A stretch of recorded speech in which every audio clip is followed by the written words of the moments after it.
Hello guys, welcome back to the channel. In this video, I will show you how to use Umingle in horizontal mode. It's a really simple trick, so make sure to watch until the end.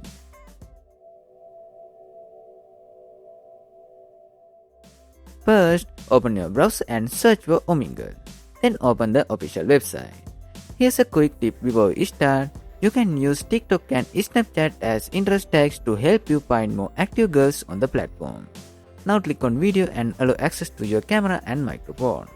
Once you are on the video screen, press and hold the control key, then press the plus key a few times until the zoom reach 175. Then you will notice the Umingle windows changes, giving you a horizontal view.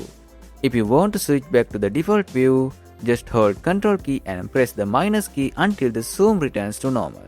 That's it for this video.